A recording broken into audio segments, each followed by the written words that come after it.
안녕하세요, 홍시입니다. 오늘은 캐스퍼 일렉트릭 크로스입니다. 크로스는 오프로드 특화 트림으로서 전용 디자인과 파츠, 외장 컬러가 들어갔다는 게 특징이고요. 그럼 기본 일렉트릭과 비교했을 때 어디가 어떻게 다른지 보도록 해볼게요. 먼저 전면부에서는 오프로드 특화 트림답게 전용 그릴이 적용이 됩니다. 기본 인스퍼레이션 라인과 비교했을 때 그릴이 조금 더 단단하게 들어가 있고요. 또한 아래쪽에는 메탈릭 스키드 플레이트가 들어감으로써 오프로드를 갔을 때 돌방이라든지 진흙이 튀기는 걸 조금 방지해 주는 것 같습니다. 추가적으로 충전 포트는 이 앞쪽에 위치해 있고요. 전동 방식이 아니긴 하지만 120kW급 급속 충전 시에 10%에서 80%까지 30분 정도가 소요가 되고요. 내외부 V2L도 사용이 가능합니다. 자, 그리고 측면부로 왔는데요. 크로스는 전용 외장 컬러가 추가가 되었습니다. 아마조나스 그린 매트라고 좀 무광 컬러가 추가가 되었는데 아쉽게도 시승차는 그냥 일반 블랙 바디입니다. 또 크로스는 오프로드로 갈 수 있는 차량이기 때문에 기본적으로 루프렉이 들어갑니다. 그래서 전고도 일반 일렉트릭과 비교했을 때 35mm가 증가가 되었어요.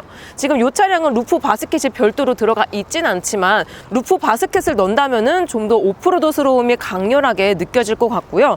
또 휠도 전용 휠이 추가가 됩니다. 현재 크로스는 17인치 단일 휠이 들어가는데요. 일단 이게 뭔가 공력 휠처럼 생겨서 독특한 느낌이 들기도 하고요. 타이어도 일반 인스퍼레이션과 비교했을 때 다른 타이어가 들어가기 때문에 안 좋은 노면에서의 승차감이라든지 구동력이 조금 더 좋지 않을까라는 생각이 듭니다. 또 크로스 전용 디자인 중에 하나가 이 사이드 몰딩도 일반 라인과 비교했을 때 이렇게 무광이 들어가기 때문에 좀 더 오프로드스러움이 강렬하게 느껴지고 있어요. 후면부에서도 크로스 전용 디테일이 들어가는데요. 특히 범퍼 쪽에 스키드 플레이트가 달라지면서 오프로드스러움이 좀 더 강렬하게 드는 것 같습니다. 확실히 이런 무광 파츠가 들어가는 게 좀 더 와일드한 매력이 있는 것 같아요. 그러면 후면부로 온 김에 트렁크도 용량을 확인해 보겠습니다. 전동 트렁크는 미탑재가 되어 있고요. 추가적으로 기본 내연기관과 비교했을 때 일렉트릭은 이게 전장과 휠 베이스가 늘어났기 때문에 내연기관 대비 47리터 증가한 288리터의 적재 공간을 가지고 있습니다. 그리고 아래쪽에도 이렇게 정말 거대한 수납함이 들어가 있기 때문에 사실 적재물은 웬만한 것들은 다 넣을 수 있는 것 같아요. 짠! 캐스퍼 일렉트릭 크로스 실내에 들어왔습니다. 이번에 크로스가 신설이 되면서 전용 실내 컬러가 추가가 되었는데요. 현재 시승차는 아쉽게도 기본적인 블랙 컬러긴 하지만 이번에 아마조나스 그린이라고 기존에 있었던 카키보다 조금 더 밝은 컬러가 들어갔다는 게 특징입니다. 그 외에 크로스 전용 디자인은 별도로 없고 일반적인 인스퍼레이션하고 동일하게 적용이 되어 있어요.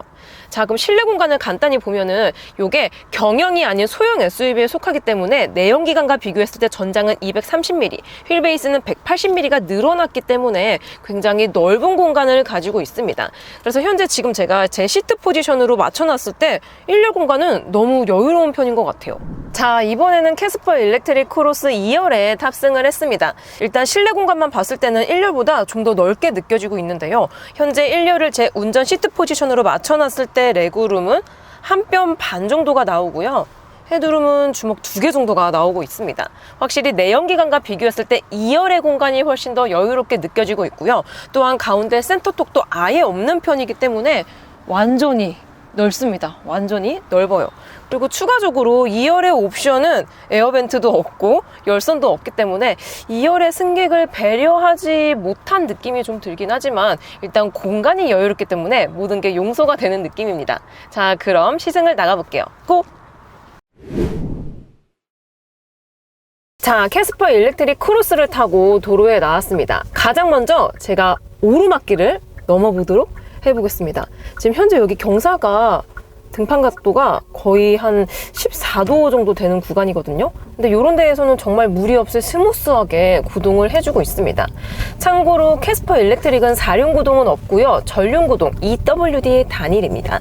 대신 이게 크로스는 오프로드를 갈 수 있는 전기 SUV다 보니까 아무래도 좀 이런 세팅 값들이 일반 라인과 비교했을 때 다르지 않을까 싶어서 제가 로드가 안 좋은 구간을 가고 있습니다. 방금 오르막길은 아주 스무스하게 진행을 했었고요. 여기서 진짜 이제 아스팔트가 깔려있지 않은 그냥 일반적인 흙바닥 구간이거든요. 여기를 한번 가볼게요. 360도 어라운드 뷰 켜서 보여드리겠습니다. 오. 이런 구간 같은 경우는 정말 무리 없이 갈 수 있는 것 같아요. 다시 이렇게 오르막길을 가보겠습니다. 지금 이 360도 어라운드 뷰 통해서 로드 보고 계시죠? 근데 보통 우리가 생각하는 오프로드 전용차 하면은 일단 4륜구동은 기본이 되어야 되거든요. 거기에 스페어 타이어와 함께 로우 기어 이런 것들이 좀 필수적으로 따라와야 되는데요. 캐스퍼는 방금 제가 언급한 것들이 전혀 없는 차량이죠. 심지어 최저 지상고도 일반적인 오프로드 전용차라고 비교했을 때 좀 높은 타입에 속합니다. 그래서 이게 갈 수 있나 굉장히 걱정이 되었었는데 갈 수는 있네요. 자, 이번에는 내리막길을 가보도록 해보겠습니다. 지금 이 360도 어라운드 뷰 통해서 로드가 지금 이게 아스팔트가 안 깔려져 있는 구간이거든요. 지금 옆에 지금 막 풀 나무 있고 장난 아니죠. 근데 요런데도 웬만한 로드들은 가줄 수 있는 것 같습니다. 우리가 미국이라든지 해외에서 보는 막 랭글러로 막 산길 도전하는 그런 길이 아니고서야 일반적으로 우리가 마주칠 수 있는 로드가 안 좋은 상태 있잖아요. 그 정도는 충분히 가줄 수 있는 것 같아요. 그리고 방금처럼 고저차가 높은 구간을 갔을 때에도 충격을 나름 푹신하게 받아주고 있습니다. 흡수를 잘 시켜주고 있는 것 같아요. 자, 그럼 방금 제가 내려왔었던 길을 다시 올라가 보도록 해보겠습니다. 사실 이게 4륜 구동이 아니라서 약간 긴장이 되기는 하는데 가볼게요. 이거 360도 어라운드 뷰? 봐주세요. 이럴 때는 멈추지 않고 가는 게 중요합니다. 왜냐면 멈췄다가 가게 되면 구동력을 좀 더 요하게 되기 때문에 특히 지금처럼 이륜구동으로 갔을 때는 구동력이 부족했을 때 헛바퀴가 돈다든지 험로 탈출을 못할 수가 있는데 이 정도 오프로드는 캐스퍼 일렉트릭도 갈 수는 있습니다. 갈 수는 있어요. 사실 제가 이게 4WD도 없고 최저 지상고도 낮고 또 아무리 오프로드 전용 트림이라고 하긴 하지만 사실 디자인 파츠가 주인 트림이잖아요. 완전 기능들이 뭔가 별도로 들어가 있는 차량이 아니다 보니까 저 구간을 탈출하지 못했을 때에는 레카를 불러야 되나 어떻게 해야 되나 막 굉장히 많은 별의별 생각이 들었었는데요. 다행히 이 정도 오프로드는 캐스퍼 일렉트릭도 쉽게 탈출할 수가 있습니다. 다행이네요. 다행입니다. 짠! 캐스퍼 일렉트릭 크로스를 타고 자동차 전용 도로에 나왔습니다. 캐스퍼 일렉트릭 크로스는 기본 라인과 동일하게 HLI 그램파워 49kW NCM 3원계 배터리가 적용이 됩니다. 그래서 원래는 복합 주행 가는 거리가 315km를 인증을 받았다고 하는데요. 다만 크로스 같은 경우는 오프로드 전용 트림답게 파츠도 들어가고 전용 내배장 디자인도 들어가서 그런지 중량이 조금 더 무겁습니다. 공차 중량이 더 나가서 그런지 복합 주행 가는 거리가 280km대를 받았다고 하는데요. 다만 지금 시승차는 배터리가 71%가 차 있고요. 그랬을 때 주행 가는 거리가 291km라고 나와 있습니다. 원래 100% 차 있을 때 280km 정도를 갈 수 있다고 나오는데 70%인데 지금 290km를 갈 수가 있습니다. 그리고 클러스터 상에서는 주행 가는 거리 가이드가 별도로 들어가 있는데요. 미니멈과 맥스 이렇게 두 가지로 표시가 됩니다. 그래서 맥스로 갔을 경우에는 323km까지 갈 수 있다고 나오고요. 70% 기준일 때. 그리고 미니멈은 179km라고 나옵니다. 확실히 3원계 니켈 코발트 망간 배터리가 들어가 있어서 그런지 실제 인증받은 주행 가는 거리보다 훨씬 더 많이 갈 수 있는 것 같아요. 자, 그래서 주행 감각은 일단 제가 작년 여름쯤에 캐스퍼 일렉트릭 시승기를 만들었습니다. 그때 제가 인스퍼레이션 트림으로 시승을 했었고요. 휠도 17인치였습니다. 다만 지금 제가 타고 있는 크로스랑 비교했을 때 디자인이 조금 달랐죠. 그리고 공차 중량도 제가 타고 있는 크로스가 인스퍼레이션과 비교했을 때 한 35kg 정도가 더 무겁습니다. 그래서 공차 중량은 1.3톤 정도가 되는데요. 사실 전기차 치고 공차 중량이 1.3톤이면은 가벼운 편에 속합니다. 왜냐하면 배터리 셀 자체가 굉장히 무겁거든요. 그게 많이 들어가 있으면 많이 들어가 있을수록 공차 중량이 증가하기 때문에 출력 손실이 이어질 수도 있긴 하겠지만 일반적인 주행 감각은 인스퍼레이션과 비교했을 때 뭐 크게 차이점이 없습니다. 없어요. 다만 제가 영상 초반에 오프로드를 잠깐 갔었거든요. 그랬을 때는 뭔가 세팅값이 일반 일렉트릭하고 조금 다른 것 같습니다. 구동력이 분명 전륜구동 EWD인데 뭔가 약간 4륜구동에서 느낄 수 있는 좀 구동력이 느껴졌달까요? 아무튼 오프로드, 그러니까 노면이 안 좋은 상태에서는 확실히 크로스가 좀 더 안정감이 있었던 것 같습니다. 그리고 전고가 일반 인스퍼레이션과 비교했을 때 조금 더 늘어나긴 했지만 이거는 루프렉 차이거든요. 그래서 뭐 시트 포지션이라든지 운전의 감각은 크게 다르지는 않아요. 똑같습니다. 똑같아요. 자, 그리고 이번에는 실내 정숙도를 측정해 보겠습니다. 근데 오늘 강풍주의보가 떨어졌거든요. 그래서 제가 막 이 내외장 찍을 때 바람이 너무 많이 불어가지고 힘들었어요. 아주 모래바람 먹고 완전 이 모래 ASMR 할 뻔했잖아요.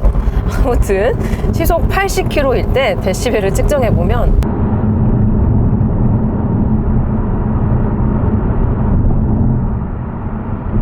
이 정도 데시벨이 나옵니다. 그럼 동일하게 시속 80km에서 윈도우도 한번 내려볼게요.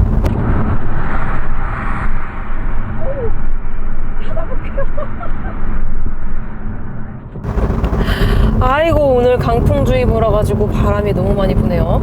아무튼 윈도우가 완전히 닫혔을 때 좀 와일드하게 닫힙니다. 뭔가 약간 좀 어떻게 보면은 무서울 정도로 훅 하고 윈도우가 닫히기 때문에 고급스러운 느낌하고는 거리가 살짝 있게 느껴져요. 그리고 추가적으로 이중접합 차음 유리는 미적용이 되어 있습니다. 일반적인 단일 유리가 들어가 있고요. 또 도어 실링의 마감이라든지 소재가 이게 아무리 전장과 휠베이스가 늘어나서 소형급 B 세그먼트라고 하긴 하지만 이게 경차, 경영 베이스로 만든 차잖아요. 그래서 그런지 실내 정숙도라든지 이런 마감 퀄리티는 경영급에 좀 더 가깝습니다. 그리고 지금 잘 포장된 도로를 주행하고 있는데요. 요랬을 때 로드 노이즈는 비교적 조용한 편에 속합니다. 그리고 크랙 있는 도로, 이렇게 땜빵이 있는 구간에서 다시 또 새로 포장된 도로로 갔을 때 노면 상황에 따라서 로드 노이즈가 편차가 조금 큰 편인 것 같긴 해요. 그리고 지금 저는 이게 17인치 휠이 달려있는 일렉트릭 크로스를 시승을 하고 있는데요. 사실 소형급이긴 하지만 경영급에 제가 좀 더 가깝다고 얘기를 드렸잖아요. 이 세그먼트의 17인치는 사실 약간의 오버스펙일 수도 있습니다. 기본 인치수는 인스퍼레이션으로 갔을 때 15인치거든요. 저는 요 정도 차체는 오히려 15인치가 좀 더 잘 맞다는 생각이 듭니다. 아무튼 17인치일 때 타이어 편평비가 좁아지기 때문에 여기서 오는 충격이라든지 소음들이 조금 전해지고 있어요. 다만 요게 내연기관과 비교했을 때는 로드 노이즈가 조금 잘 막아주는 느낌인 것 같습니다.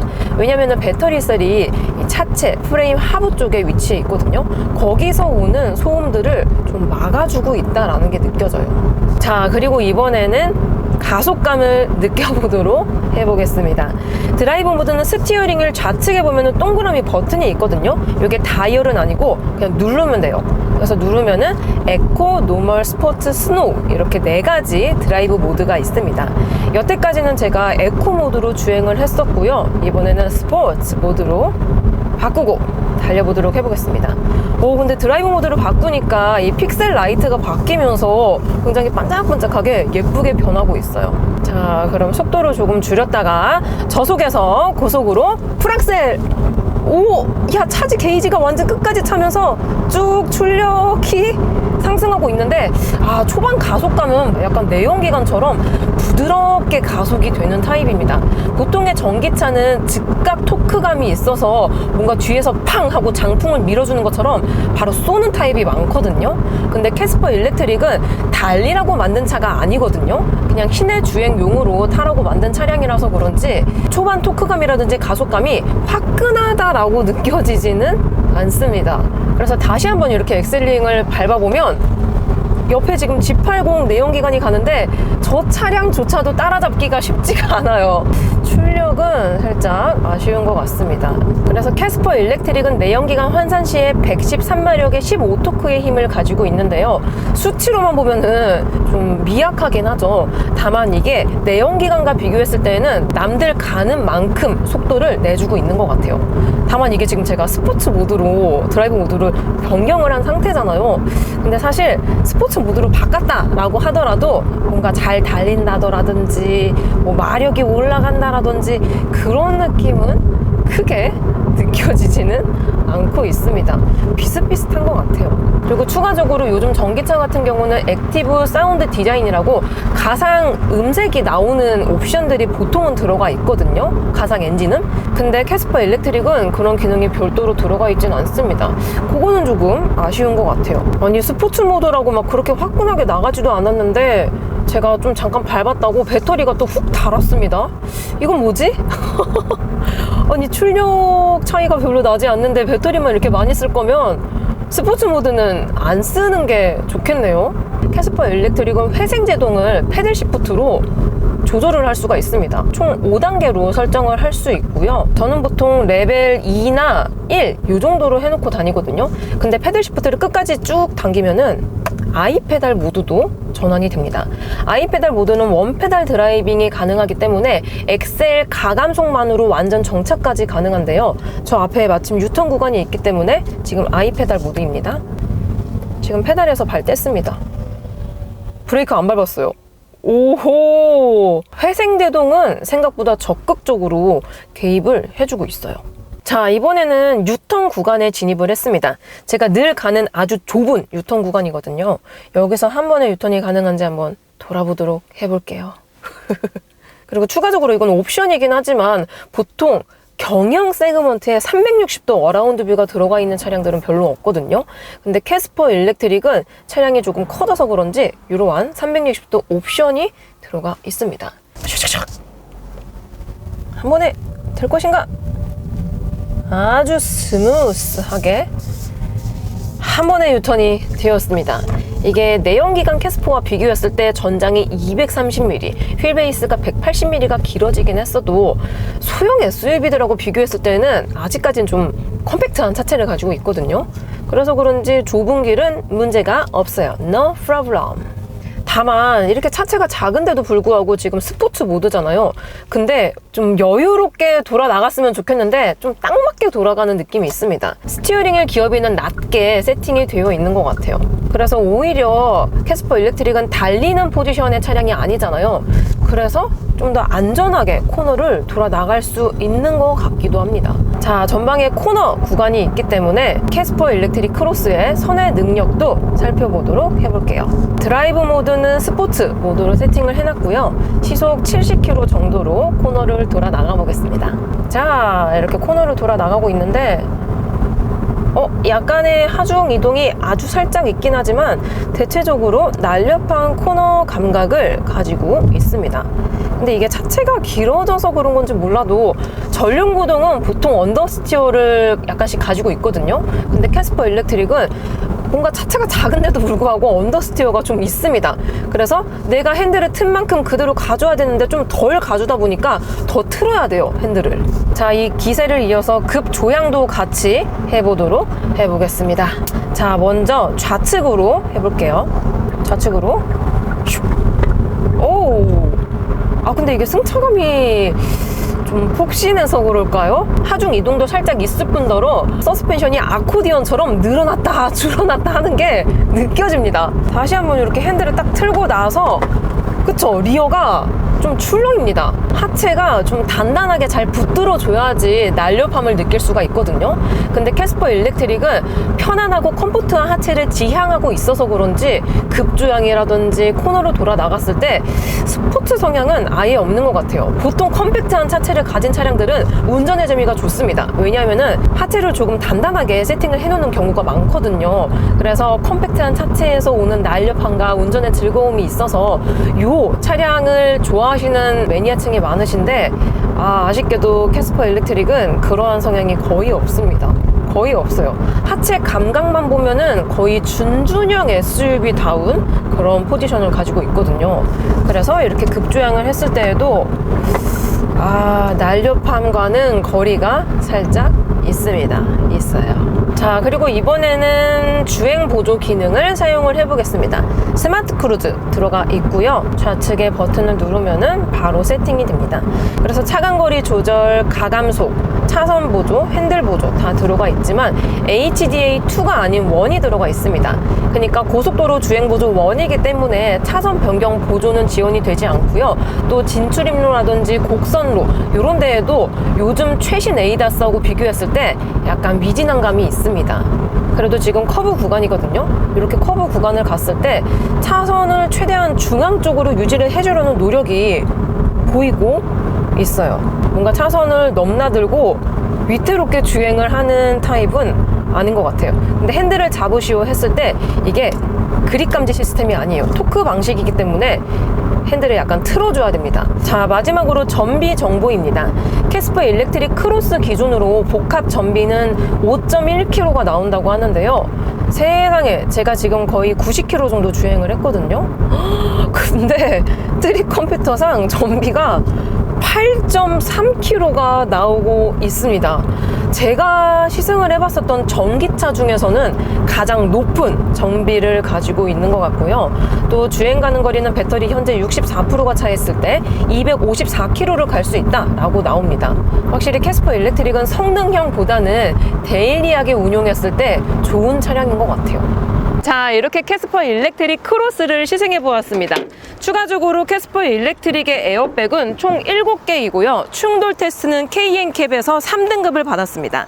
리콜은 아직까지는 없지만 무상 수리는 배터리 제어 시스템, 전동식 워터펌프, ICU 관련 3건이 있었어요. 자, 이렇게 캐스퍼 일렉트릭 크로스를 시승해 보았습니다. 안 좋은 노면에서의 구동력이 일반 라인과 비교했을 때 확실히 좀 더 좋게 느껴졌었고요. 또한 전용 디자인 파츠들도 너무 귀엽게 느껴졌어요.